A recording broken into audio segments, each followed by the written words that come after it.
안녕하세요. 그다항입니다. 오늘은 오래된 집에서 겪은 이상한 일에 대한 이야기네요. 이번에도 저번 영상과 같은 분이네요. 루아카님께서 제보 주신 내용이고 제가 읽기 편하게 수정하면서 문맥만 살짝 다듬어 놨습니다. 자, 그럼 이야기 시작해 보도록 하겠습니다.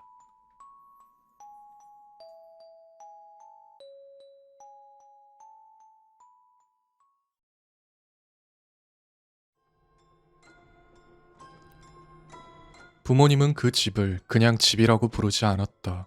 항상 박신의 옛집이라고 불렀다. 마치 그 안에 누가 살고 있든 상관없이 집 자체가 따로 이름과 성질을 가진 것처럼. 난 본 적도 없는 외할아버지와 외할머니는 1991년에 그 집을 샀다고 했다. 두 분이 충청도 산골 마을을 떠나 서울 변두리로 올라온 지 몇 년 지나지 않았을 때였다. 가져온 건 많지 않았다. 옷가지 몇 벌, 부엌 살림 약간, 그리고 머릿속에만 남아있던 것들. 말투, 음식 만드는 법, 사람 사는 터에는 꼭 사람만이 주인이 아니라는 식의 오래된 믿음들. 하지만 그런 것들은 도시 생활 속에서 오래 버티지 못했고 세월이 지나면서 하나씩 희미해졌다. 문지방을 넘을 때 외할머니가 중얼거리던 짧은 말들, 대문 앞에서 주마다 하던 작은 행동들, 마당 귀퉁이에 묻어두고도 아무도 직접 설명하지 않던 것들. 왜 그렇게 하는지 정확히 말하지 않아도 가족끼리는 다들 알고 있었나 보다. 적어도 한때는. 하지만 엄마는 한동안 그걸 이어갔었나 보다. 믿어서라기보다는 습관처럼, 몸에 남은 기억 때문에 계속하는 사람처럼. 그러다 어느 순간부터 조금씩 멈췄다. 가르쳐 주던 사람이 세상을 떠나고 나면 왜 중요했는지 끝내 정확히 떠올리지 못한 채 그만두게 되는 일들처럼. 그래서 내가 태어났을 무렵엔 그 집은 그냥 오래된 집이었다. 그리고 나는 12살까지 그 집에서 살았다. 그러다 부모님이 더 조용한 동네에 신축 아파트를 사면서 이사했고 박신의 옛집은 내 삶의 배경 뒤편으로 밀려났다. 그렇다고 정리한 건 아니었다. 어떤 애엔 세를 줬고 어떤 애엔 그냥 비워뒀다. 아버지는 가끔 그 집을 팔자는 말을 꺼냈고 그럴 때마다 엄마는 특유의 방식으로 조용하게 바라봤는데 그 입을 다물라는 뜻이 분명한 침묵이었다. 엄마는 끝내 이유를 설명하지 않았다. 그리고 아버지는 어느 눈 오는 2월에 먼저 돌아가셨다. 61, 갑작스런 심정지로. 엄마는 그로부터 8달 뒤인 10월에 세상을 떠났다. 의사는 신부전이라고 했지만 나는 그걸 슬픔이라고 불렀다. 내가 보고 느낀 게 그쪽에 더 가까웠으니까. 그때의 나는 28이었고 외동이었다. 그리고 몇 년째 제대로 생각해 본 적도 없는 오래된 집의 유일한 소유자가 됐고 마침 그 무렵 내가 살던 오피스텔 계약도 끝나가고 있었다. 부모님이 돌아가신 집은 당장에 팔아버렸고 그렇게 나는 3월의 어느 목요일 기억도 가물가물한 어릴 적에 살던 박신의 옛집으로 들어갔다. 다른 곳에 월세를 내면서 그 집을 비워두는 건 비효율적이니까. 당연히 집은 손볼 데가 많았다. 위층 작은 방의 창문 하나는 끈적이듯 잘 안 열렸고 부엌 벽 아래 걸레바지는 한 구간이 통째로 벌어져 있었다. 심지어 뒷문은 닫히지도 않아서 아래쪽을 살짝 들어올리면서 밀어야 제대로 걸렸다. 그나마 그런 것들은 고칠 수라도 있겠는데 가장 문제는 냄새였다. 곰팡이 냄새도 아니었고 전 세입자가 남기고 간 음식 냄새도 아닌 딱 잘라 뭐라고 부를 수 없는 냄새. 오랜 세월 동안 씻지 않은 뭔가가 살아왔고 그 흔적만 남겨둔 것 같은 정말 구린 냄새. 나는 며칠 동안 창문을 열어두고 향초를 피우고 환기를 시켰는데 그러다 어느 순간부터는 못 느끼게 됐다. 냄새가 사라졌다기보단 내가 익숙해진 쪽에 가까웠지만 마당은 아주 작았다. 넓이로 따지면 6m 남짓. 예전에 외할아버지가 둘렀다는 철망 울타리가 경계를 잡고 있었고 구석에는 오래된 소나무 한 그루가 비좁은 자리에서 너무 크게 자라 있었다. 뿌리가 시멘트를 조금씩 밀어올리고 있어서 처리를 해야 할 것 같은 모습. 그런데 낮은 가지 하나에 뭔가가 매달려 있었다. 말라 비틀어진 뭔지도 모를 것들을 붉은 주머니에 넣어 실로 묶어둔 꾸러미. 얼마나 오래 있었던 건지 바람과 비를 그대로 맞아 간신히 형태만 남은 상태였다. 일단 이것부터 버려야겠네. 나는 마당을 정리하다가 그걸 떼어냈고 별 생각 없이 쓰레기 봉투에 버렸다. 그리고 그날 밤 난 처음으로 잠을 설쳤다. 적응 문제라고 생각했다.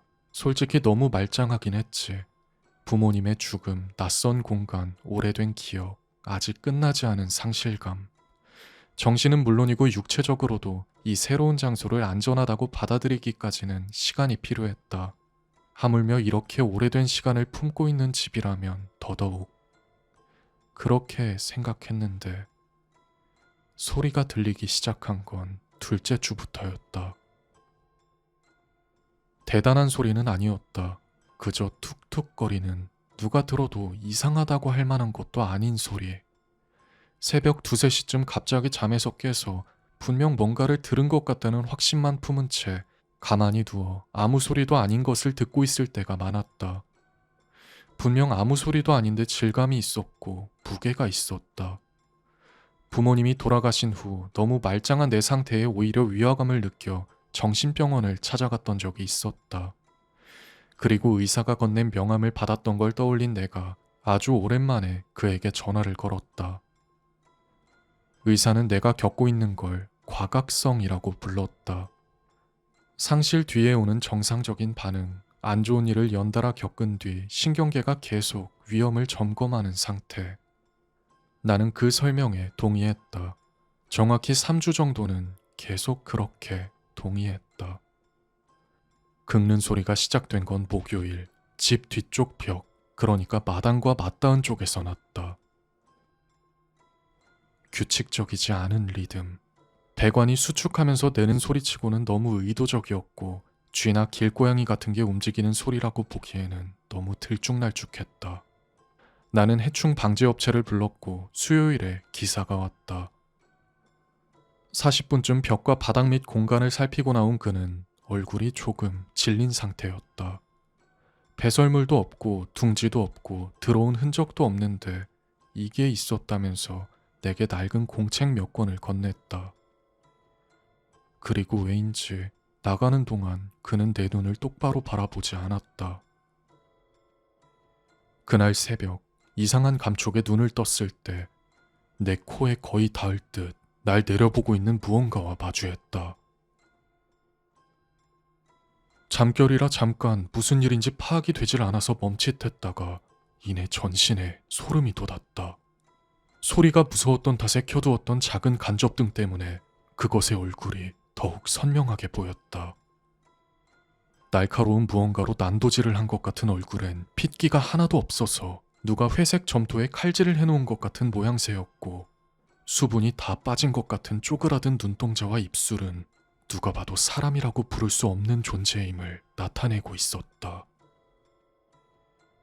그리고 그 존재가 내 몸을 긁기 시작했다.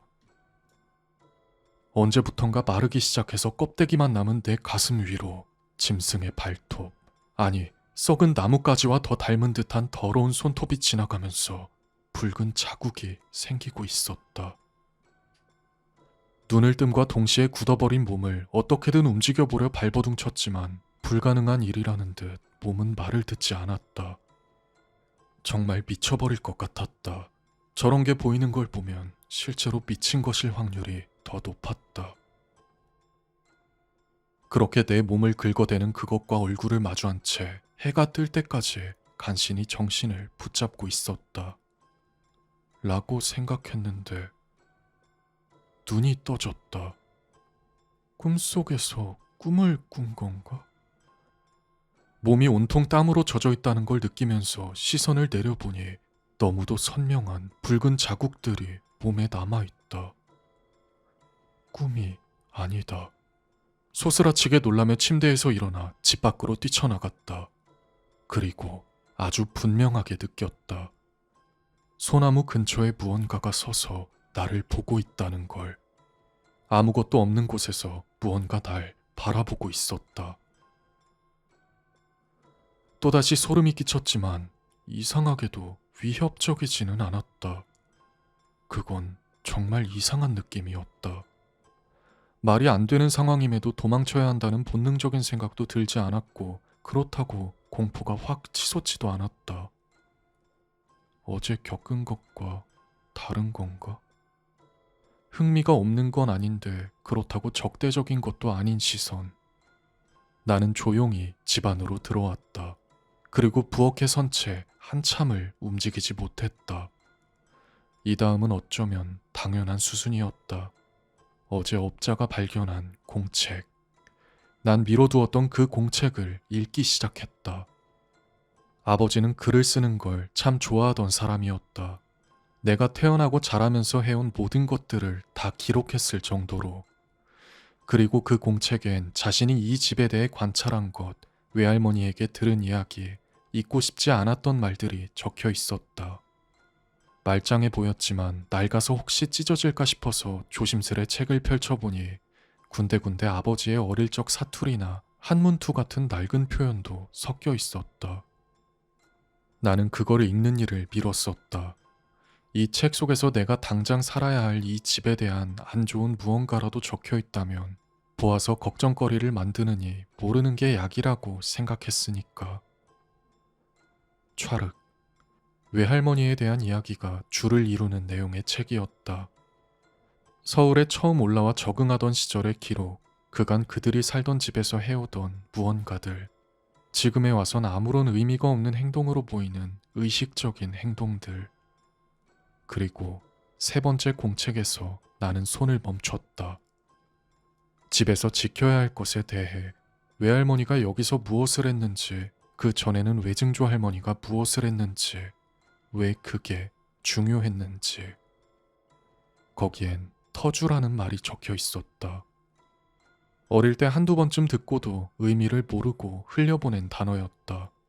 집터와 마당을 지키는 존재, 건물보다 오래된 것, 가족이 이곳에 오기 전부터 있었고 제대로 대하는 사람들을 오랜 시간에 걸쳐 겨우 용인해 온 것.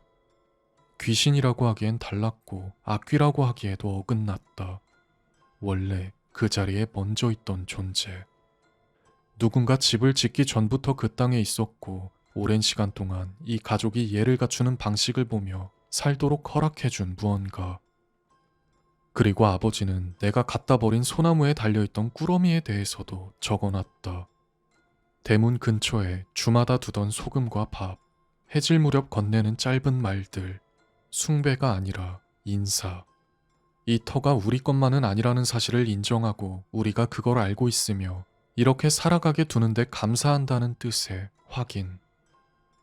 그 문장들은 전부 설명서처럼 적혀 있었다. 언젠가 누군가 알아야 할 거라고 생각한 사람의 필체였다. 난 곧장 쓰레기 봉투를 뒤져 그 꾸러미를 찾아냈는데 이미 너무 상해서 도저히 원래대로 달 수는 없었다. 이게 통할지는 알 수 없었으나 최대한 비슷한 질감의 옷을 가위로 오려 그 안에 밥과 소금을 넣어 나무에 붉은 실로 걸어두었다. 그리고 공책에 적어둔 문장을 보고 내뱉었다. 당연히 사투리 섞인 옛 표현이 많아서 입에 잘 붙진 않았는데 일단 뱉어댔다. 모르긴 몰라도 외할머니가 들었다면 틀렸다고 혀를 차셨겠지. 그렇게 며칠을 같은 행동을 반복했다. 그날 이후로 집에선 아무런 소리도 나지 않았다. 당연히 자는 내내 한 번도 깬 적도 없었고 대신 다른 것들이 생겼다. 설명하기는 더 어렵지만 낮에는 무시하기 쉬운 것들. 밤의 마당에 뭔가가 있다는 감각, 적대적이지 않은 기척, 따뜻한 건 아닌데 덜 무심해진 듯한 느낌. 나는 이 일들을 누구에게도 말하지 않았다. 그렇게 내가 이 집에 들어온 지도 이제 7달이 됐다. 그리고 그날 나는 새벽 2시에 눈을 떴다. 정말 오랜만에 들린 그 소리 때문에. 하지만 무섭다는 느낌은 전혀 들지 않았다. 오히려 묘하게 따스한 느낌을 받았다. 어둠 속에 누운 채 귀를 기울이고 있자니 집이 나를 둘러싸며 천천히 가라앉는 느낌이 들었다. 마치 오래 지켜본 끝에 결론을 내린 집처럼.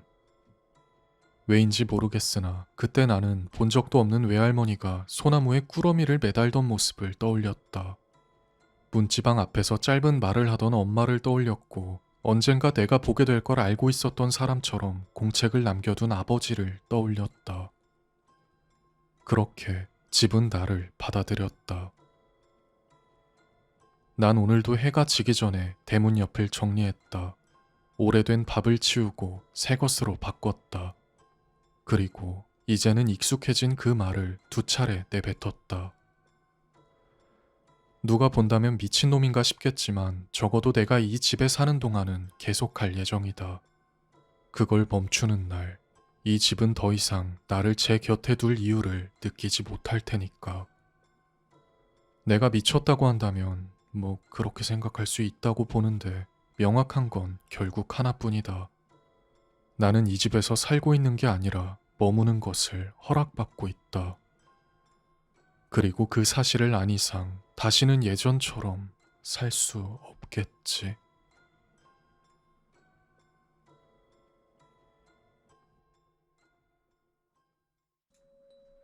자, 오늘 이야기 여기까지입니다.